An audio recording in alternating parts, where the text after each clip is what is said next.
Hey there, this is Matt once again. Welcome back to another review of a film. A lot of people hate, so I'll be the only one that likes this film. I'm fine with it though. I actually rented this from the video store, and I liked it. And so then they had it for sale for about $8, so I bought it. $8 on Blu-ray, Geostorm. It was only the Blu-ray copy, that's why it was $8. But hey, I'm fine with that. This girl I hate. Now, from what I understand, the film is directed by Dean Devlin, who has worked producing many of Roland Emmerich's movies. Independence Day, Universal Soldier, the 1998 Godzilla, Stargate, among others. He acted in Roland Emmerich's film Moon 44. I believe he acted in that. I'm not sure if Dean Devlin had directed before. I think he's directed a movie after, sort of a much smaller independent film. I have a feeling that he got burned from this experience because it seems like you could tell he doesn't want to be a part of these big movies anymore, whether it be producer or directing them. Now, this film was completed around 2015. And there were many dates for release in 2016, and it kept getting pushed back and pushed back. And then at one point it was going to be like January 2017, so it was going to get dumped in January. Finally it's pushed back more. I heard somewhere there's something with reshoots, but I don't know all that happened. There's a little stuff on like Wikipedia, but then I don't know if that's factual or not. And then it got dumped in October 2017 and got trashed by critics, trashed by audience members, bombed big time, lost like $100 million, and was a huge financial flop.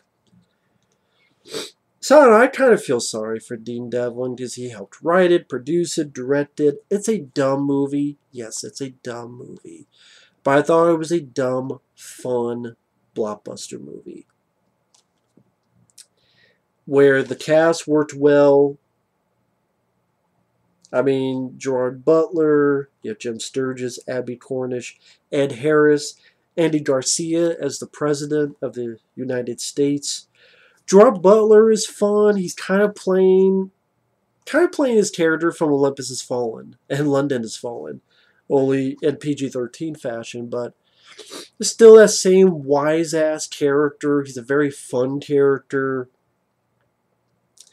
I thought the plot was entertaining. I liked the idea of after a series of natural disasters threatened the planet, the world's leaders came together to create an intricate network of satellites to control the global climate and keep everyone safe. The system to protect the Earth is attacking it, though, and you realize there's saboteurs, and they were told by people on the ground, and you find out why. And yes, it's not smart. Believe me, I've made fun of many movies that are not smart. But there's a sense of humor, and it's meant to be entertaining. It's like, at the end of the day, I just want a good time to have fun. I really do. I'm not that hard to please at the end of the day, even though it seems I am. I'm really not. Just entertain me. San Andreas did not entertain me. Did not entertain me with its characters, with its story, with its premise, with anything. It's just, oh, there's The Rock, he's a pilot, he's getting divorced. Where's my daughter? Let's look at some buildings fall. Well, I was more entertained with the characters in this, and yeah, this has a lot of CGI like San Andreas, and I complain about San Andreas, so of course the question is, well, wait a minute, how can you complain about San Andreas, but not complain about this movie? I can't give you a good answer, other than, at least with San Andreas, at least with this, they're doing different things. Like, it's more variety.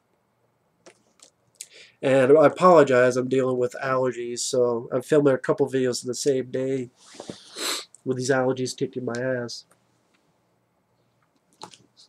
But it's okay. We have this big, network of satellites that control the weather. So we can have crazy stuff like a lightning storm in Orlando, tornadoes in India, heat wave in Russia. At the beginning, or a little bit in the beginning, in Afghanistan, people find a whole village has been frozen, and the people are frozen there in ice. Hong Kong, there's the heat sizzles so hot you can fry an egg on it, and it fucks up the main gas lines, and this guy has to drive through traffic as these buildings fall at night. So at least the effects, I don't think were that bad, as some people make it out to be, especially the stuff in space. And B, again, I think just the variety of, it's not just an earthquake and a typhoon, a tidal wave, like San Andreas. It was, okay, what crazy things going to happen next? And people don't think I'm crazy, but the effects didn't bother me in this as much as San Andreas. It depends. The resurgence, that was awful for taking a shit on the first movie and on the first movie's characters, which I didn't like. And in the past, there are movies of this nature that I do enjoy. Volcano, despite the shitty cover, love Volcano, and I would put Volcano above this, but Volcano I think is a highly underrated film. And a lot of people trash this movie and still trash this movie, but I love Volcano. I love Tommy Lee Jones. I love Don Cheadle and Anne Heche. And yeah, this is better than this, but I enjoy both. Or The Core. Once again, trashed by critics, failed at the box office, like Volcano, and like Geostorm. So that's funny. It's like every, 6 to 10 years. Well, I guess this is 2003, so like 15 years or so.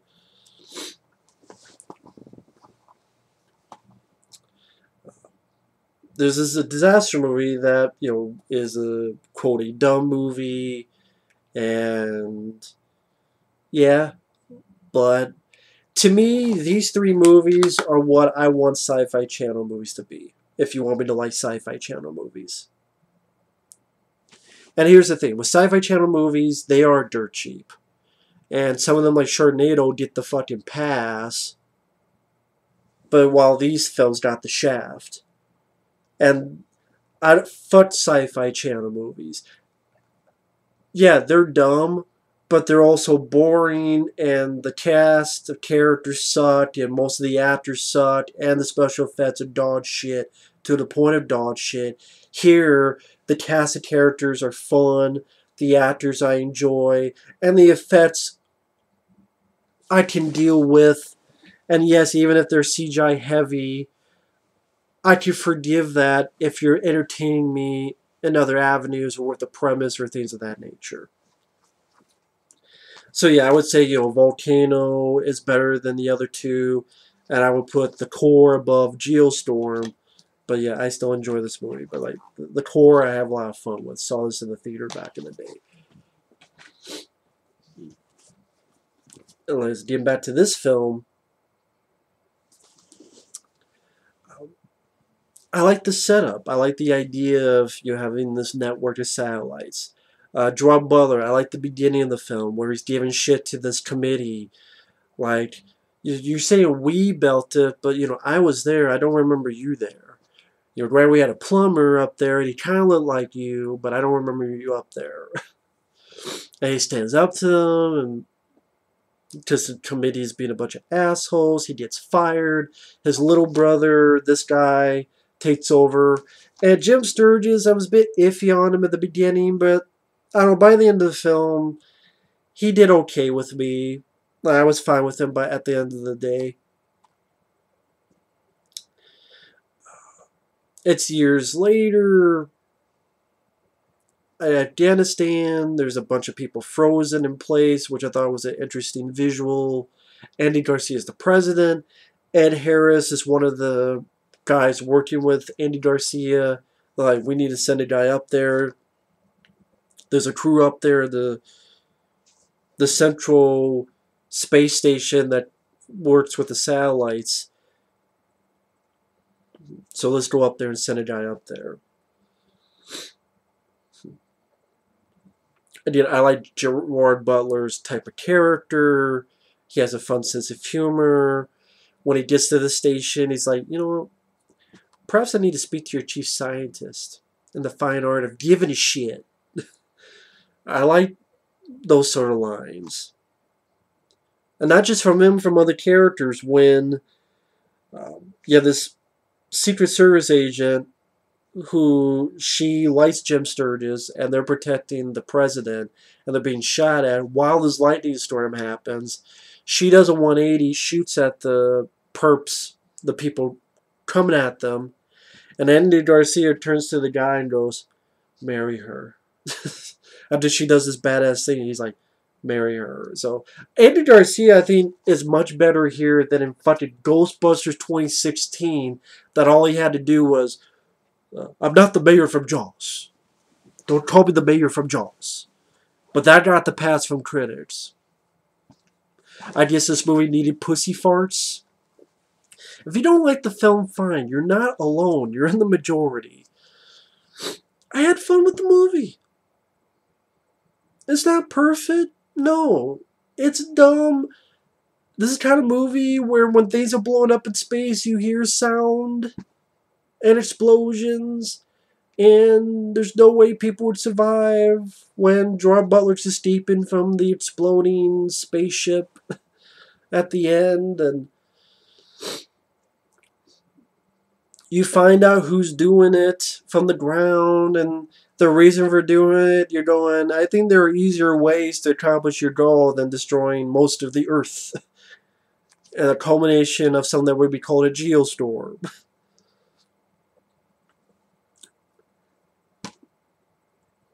But I just went for the ride and had fun with it. Maybe this is why some people like Alien Covenant or the Transformer movies or something. If that's the case, then I guess this is my Alien Covenant or my Transformers or fuck The Last Jedi or something. I like this a lot more than The Last Jedi, I'll tell you that much.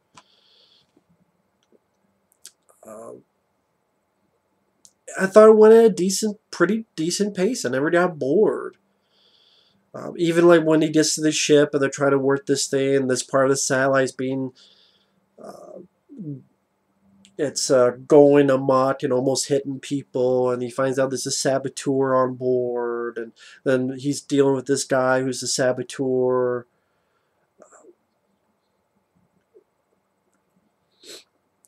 More crazy shit happens. You get this big hail in Japan that gets bigger and bigger and fucking people up. People in Brazil, there's this cold front that are freezing people, and it's freezing birds, and it's even freezing planes that are falling from the sky. And at least Gerard Butler is able to do something about it. Like some disaster movies like San Andreas, The Rock, he can't really do anything about it. He rescues his woman, and then he flies around, and then gets on a boat and drives around. Here, as Gerard Butler's like, hey, let's take this satellite, let's knock over those motherfuckers, and we can stop this shit and save some people. Cool, let's do something. He beats the fuck out of Saboteur. Cool, he's doing something. Oh, give me the codes and I'll shut it down, and then we'll... Of course, again, it's the cliche, the typical, the clock's counting down. He's going to get it down. If it's not 1 second left, it's maybe 2 or 3 seconds left. Yeah, it's cliche. It's cliche-ridden. You've seen many disaster movies. You've seen elements of them in this movie. It's not a smart movie. I get that. I can't help it. I had an entertainingly good time with it. Making me wonder what next crazy event was going to happen because of this network of satellites. The characters I enjoyed, mainly Gerard Butler. Jim Sturgess, he did okay. Like I warmed up to him. Andy García, he did fine in his role. It didn't have stupid jokes of farting and shitting and pissing like other movies, like Ghostbusters 2016, or films Michael Bay would fucking direct or produce, like those fucking Ninja Turtle movies. It didn't shit on loved characters like Independence Day Resurgence. Even when he executes the program, it's like, we gotta escape this space station that's going to explode, and this over the top, him and this other girl who's on the space station, they have to get out of there and in the nick of time escape in a astronaut suit, space suit. And even the ending of the film, him and his brother try to have this fun fishy moment, and they go, "This sucks. It's boring." I thought even the score was not half bad. The score fit the film well. Wasn't that half?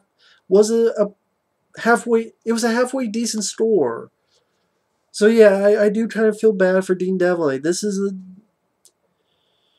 not a superhero movie, not a comic book movie, not a shitty fucking sequel, prequel, remake, reboot, reimagining, refucking, re-prequeling, pre-cum, bumblebutt fuck bee, fucking alien cum and shit, fucking sequels, but it's still called Halloween.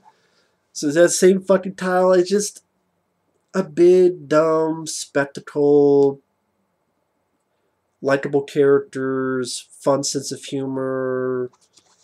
This was like under 2 hours. Wasn't 2.5, 3 hours. Big, dumb, fun movie in the vein of movies like this, which I enjoyed. Which, I would put these two above this, but this comes from the guy that thoroughly enjoys the core. So yeah, I thoroughly enjoyed Geostorm in the same way. I'm alone in that. I'm fine with being alone in that. It's not going to take away my enjoyment of the movie. So anyway, thanks for watching. Take care, and we will see you later. Bye-bye.